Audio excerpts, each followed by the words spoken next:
A Copa de 1962 voltaria a ser na América do Sul, dessa vez no Chile, mas em 1960 ocorreu um terremoto no país, que chegou a ser classificado em 9,5 na escala Richter, sendo o maior terremoto da história do planeta.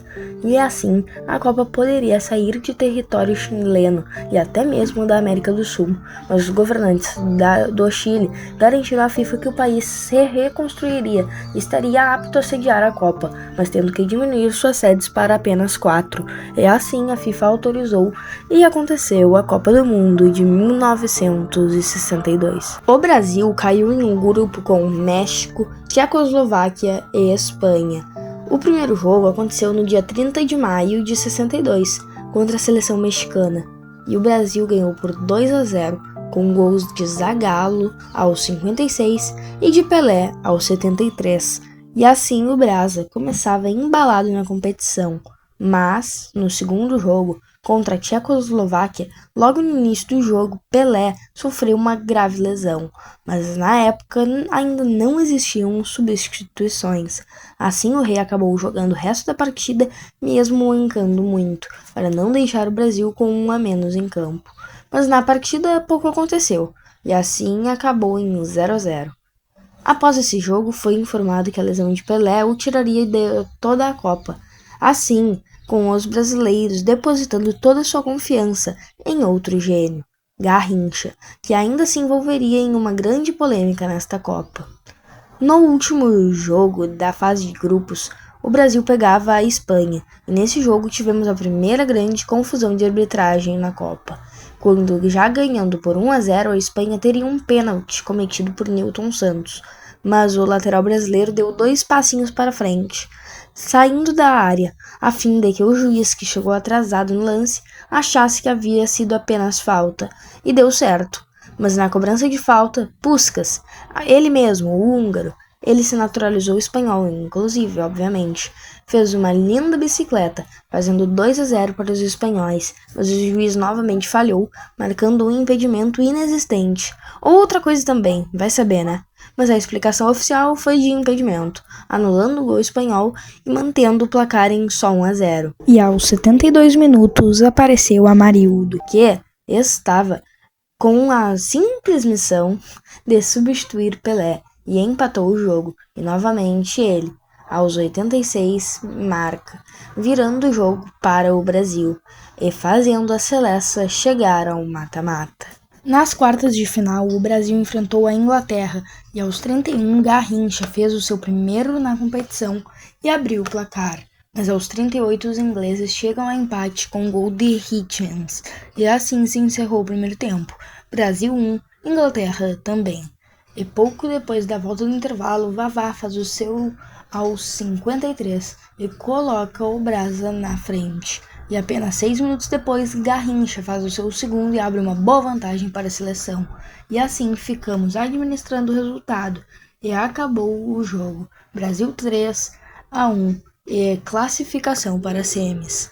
Na última partida antes da grande final, enfrentaríamos a seleção da casa, o Chile, e aos 9 minutos, Garrincha abre o placar para o Brasil, e assim saímos na frente. E aos 32, novamente ele, o anjo das pernas tortas, amplia o placar, fazendo seu segundo gol no jogo e colocando um dos pés na final.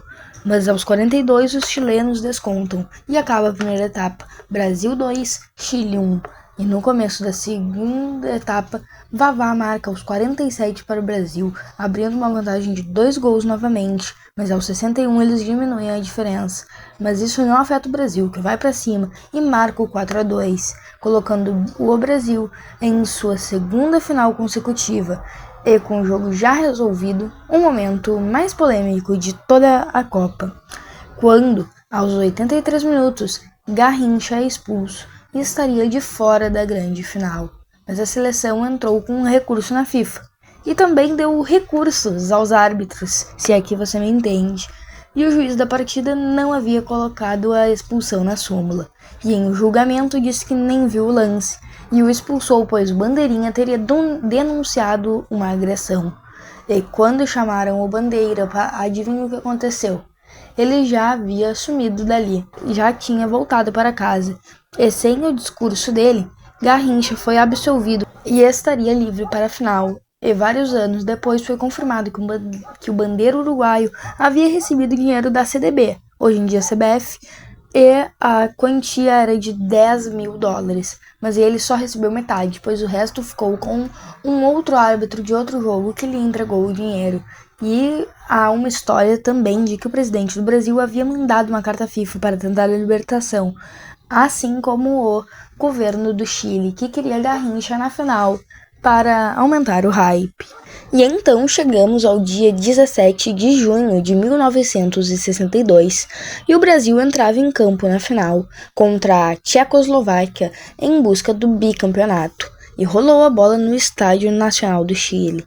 E logo aos 15 minutos os tchecos abriram o placar, mas por pouquíssimo tempo, pois 1 minuto depois Amarildo empata o jogo e recoloca o Brasil na partida, e assim acabou o primeiro tempo com tudo igual entre as equipes, e o segundo tempo foi passando, e aos 69, Zito dos Santos faz o segundo gol do Brasil, colocando uma das mãos na taça, e ainda deu tempo de Vavá, aos 78, marcar o seu, sendo o primeiro jogador da história a marcar em 2 finais de Copa consecutivas, dando o título para o Brasil, e assim, o segundo campeonato mundial brasileiro.